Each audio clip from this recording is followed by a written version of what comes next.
minha prática clínica como supervisora, lá do curso de Sistema de Avaliação Padronizada do TEA, às vezes eu escuto assim: ah, ele é muito ansioso e aí ele faz alguns movimentos com a mão. Normalmente vai chegar assim, a ansiedade. Porque fazer movimentos com a mão é igual a ansiedade para a grande maioria dos pais. Mania, ritual, é algo leigamente tratado como algo que todo mundo tem. E eu não estou dizendo que a gente não tem aí nossas mandingas, nossos rituais, as nossas manias. Não é sobre isso que estou falando. É comum na nossa sociedade, mas a gente precisa diferenciar o que é comum do que é déficit, do que traz prejuízo, tá? E é por isso que estamos aqui. Então, nós já sabemos que a avaliação do TEA deve ser feita por uma equipe multidisciplinar devidamente capacitada, mas nós não estamos aí, nós estamos antes desta avaliação, né? Nós estamos aqui com uma criança com toque, tá? Então, vamos pensar aqui, vamos tentar fazer da forma mais teórico-prática possível, tá? Vamos imaginar uma criança com toque, tá? O que ela vai diferenciar de uma criança com TEA? Basicamente, a gente precisa primeiro localizar o toque, tá? Então, o transtorno obsessivo compulsivo, ele está lá no DSM-5 como uma categoria. Ele não está dentro dos transtornos ansiosos. Ele está dentro dos... tem um capítulo específico para o transtorno obsessivo compulsivo, tá?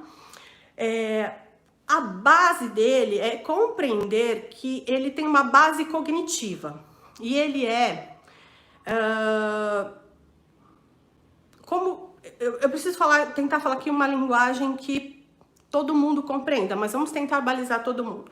Ego distônico e ego sintônico. Então, ego sintônico é como se fosse a pessoa faz porque quer, tá? E ego distônico, a pessoa não quer fazer, mas ela não consegue não fazer, tá? Ela não quer fazer. Ego distônico é algo que ela não quer fazer, tá? Então, a gente vai chamar aqui o toque de ego distônico, tá? Ele é um pensamento, a pessoa tem um pensamento, ele tem uma base cognitiva, a pessoa tem um impulso para ação relacionado a um pensamento. Este pensamento nós vamos chamar de obsessões. Então, estas obsessões podem ser pensamentos, impulsos, imagens que trazem muita angústia para a pessoa e ela tem que o resultado disso é ela fazer um comportamento, uma ação para neutralizar ou suprimir esses pensamentos. Essas ações podem ser manias, rituais ou comportamentos repetidos que podem, às vezes, confundir os pais que estão trazendo essa criança, ou essa criança pequena, essa criança um pouco maior, ou até mesmo esse adolescente, e ele ele tem umas manias, ele tem uns rituais, e a gente não sabe se é estereotipia, ou se é rigidez, se é inflexibilidade. O pulo do gato, no caso do toque, é que ele tem uma base cognitiva, então a pessoa não faz o comportamento do nada, ela faz para suprimir ou para neutralizar um pensamento obsessivo, e ele é ego distônico, tá? Então, ele não deseja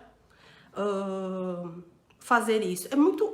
É estranho dizer isso, né? Mas vai contra o ego dele, vai contra a sensação que ele quer, o que ele gostaria de estar fazendo, tá? Eu teria que entrar num outro caminho aqui para explicar ego distônico e ego sintônico, que não é o nosso foco, porque a gente tem 3 questões bem complexas aqui para conversar. O toque, então, ele atinge 2% da população. Ele tem a base cognitiva e ele não é diminuído, ele não sofre redução com distração, tá? Depois eu vou falar. Eu montei uma tabelinha para vocês, um resumo da aula, com o toque, o tique e a estereotipia, que eu vou fornecer essa tabelinha junto com o certificado. Quem assistir as 3 aulas vai ter lá na última aula um caminho para conseguir o certificado, porque aí eu vou fazer uma pergunta de uma aula, pergunta da segunda aula, pergunta da terceira, para checar, eu vou dar as informações de como conseguir o certificado lá na terceira aula, e aí vocês vão preencher lá um caminho, um link, que eu vou falar ao vivo na terceira aula, e aí eu vou enviar também essa tabelinha dessa aula, tá?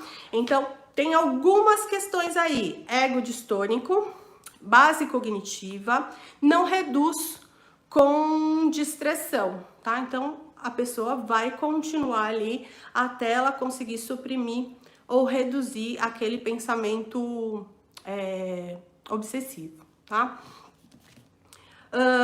Exemplos de como isso aparece, né? Um pensamento obsessivo, eu separei alguns aqui. Eu vou morrer de uma doença X, tá? Então, aí, por conta desse pensamento intrusivo, obsessivo, a criança maior ou adolescente ou adulto pode desenvolver um comportamento obsessivo de lavar muito as mãos, por exemplo. Exemplo 2, pensamento supersticioso, né? Ai, meu Deus, algo ruim vai acontecer. Pensamento obsessivo, intrusivo, ego distônico, e aí a compulsão. Se eu fizer um certo ato, um certo número de vezes, eu posso tentar impedir que isso aconteça, tá? Exemplo 3, alinhamento, simetria, né? Tem alguma coisa que tem um nome disso na terapia cognitivo-comportamental que a gente fala em sensação just right, just not right, né? Então, algo está estranho aqui, né? Tem alguma coisa errada. E aí, compulsão, alinhamento, simetria. Isso pode se confundir muito com, às vezes, na fala de um pai que não é especialista, né? Aí a gente tá lá perguntando, lembram-se do evento anterior da anamnese? Ah, a criança categoriza brinquedos, ela alinha, ela enfileira, e às vezes a criança brinca enfileirando. Aí ele tem umas manias assim, ele coloca tudo alinhado. Será que é toque? Né? Uma criança de 24 meses, uma criança de 1 aninho, enfileirando brinquedos, né? A gente, muito provavelmente, não está à frente a uma criança tendo uma ruminação obsessiva de simetria, elaborando uma compulsão para fazer uma supressão ou, né? Não tem essa base cognitiva numa criança de 12 meses, 24 meses, né? Ela tá provavelmente ali com um brincar estereotipado. Então é importante que o profissional entenda o funcionamento, essa base cognitiva do toque, para poder observar e fazer as perguntas corretas para os pais e avaliar, tá? A gente também tem aí contaminação, exemplos, né, de pensamentos obsessivos que podem aparecer e aí vira compulsão. Contaminação, falhas, necessidade excessiva de certezas, poupar, né, acumuladores, reutilizações também, né? Os rituais que às vezes os pais mencionam nas avaliações, nas entrevistas, né? Ah, ele tem uns rituais, umas manias. A gente precisa fazer perguntas específicas para entender se isso tem uma base cognitiva, né? Porque um ritual, ele é um ato mental, né? Ele tem essa base cognitiva anterior, desse pensamento obsessivo, e aí ele vai gerar um comportamento que pode ser mental, né? Então, por exemplo, um ritual mental, diante de um pensamento obsessivo, eu posso não ter uma ação motora, mas eu posso ter uma ação mental, por exemplo, ficar rezando repetidamente um determinado número de vezes determinada oração, falar uma determinada quantidade de vezes determinada palavra que seria supressora de um evento. Então, podem ter rituais mentais também, né? A ideia aqui é pensar na base cognitiva, tá? Para a gente pensar no toque, a gente vai pensar na base cognitiva. A gente vai pensar também que isso atinge 2% da população, a gente vai pensar também que pra gente caracterizar TOC, tem alguns critérios que estão lá no nosso queridinho DSM-5, que todo profissional da área da saúde deve devorar e utilizar com frequência, porque tem critério. Todo mundo adora falar, eu tenho TOC. Parece que é até um elogio. Eu tenho TOC. Porque eu sou organizada, é porque eu tenho TOC. Eu não gosto de fazer isso, eu gosto de fazer isso desse jeito porque eu tenho TOC.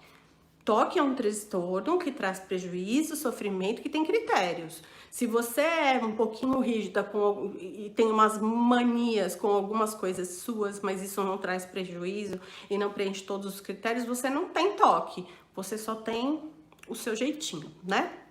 Então a gente tem que tomar cuidado, principalmente nós profissionais da saúde, né? Ficar reproduzindo isso, né? Eu tenho TOC.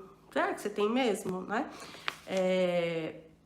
Um mês, pelo menos, com os critérios do transtorno do espectro autista, então, com os critérios do transtorno obsessivo compulsivo, para a gente dizer que o transtorno está estabelecido, tá? Então tem que ver lá os critérios do DSM-5 direitinho. Lá na minha tabelinha, que eu vou mandar para vocês depois, junto com o certificado, lembrando, eu vou mandar junto com o certificado, para quem solicitar o certificado e ficar nas 3 aulas, tá?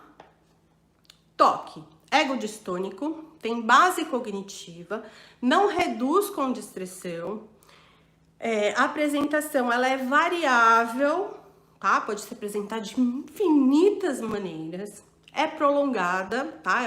É um transtorno que precisa de medicação, de terapia, e é prolongado, né? Não é rápido. Não envolve uma parte específica do corpo, vocês vão ver depois no tique, na estereotipia, que a gente consegue localizar. O formato, como que ele se apresenta? A pessoa sente um impulso para realizar essa ação, né? Que pode ser motora ou pode ser mental. E a palavra-chave é sob demanda cognitiva, né? Tem uma base cognitiva, não é do nada, tá? Idade, que é outra questão diagnóstico diferencial importante. O DSM-5 ele não é muito criterioso com relação à idade para o TOC, tá? Em outros transtornos, ele fala bem especificamente até tal idade ou a partir de tal idade. No TOC, ele fala várias coisas. Ele fala que o início médio, né, pensando nas prevalências, é aos 19 anos, o início médio. 25% dos casos é até os 19 anos do início do aparecimento do transtorno. Início após os 35 anos é raro, e homens podem ter o início mais precocemente por volta dos 10 anos de idade. E o início é gradual. Então, vocês podem ver que o TOC não é um transtorno do neurodesenvolvimento infantil. Não é algo que vai aparecer lá com 2 aninhos, 3 aninhos, 4 aninhos, que é normalmente a idade que a gente costuma fazer avaliações em caso de suspeita de transtorno do espectro autista, né? Então, para quem avalia crianças maiores, 8, 9, 10 anos, para quem avalia adolescentes e adultos, é um diagnóstico diferencial importante, mas olha, gente, ele é diferencial e ele é comórbido também, porque o TOC também pode aparecer junto com o TEA, tá? Então, ele é diferencial para você descobrir qual caminho seguir para avaliação, mas uma adolescente, uma criança maior com TEA também pode ter TOC, tá? E aí precisa fazer os 2 diagnósticos. Mas pensando, basicamente, na idade que nós fazemos as avaliações de sinais de risco para TEA, que é o nosso hiperfoco aqui, o TOC me parece ser uma coisa mais rara, né? A gente não vai pegar crianças pequenininhas com TOC, não tem base para isso, tá? Vamos pro próximo.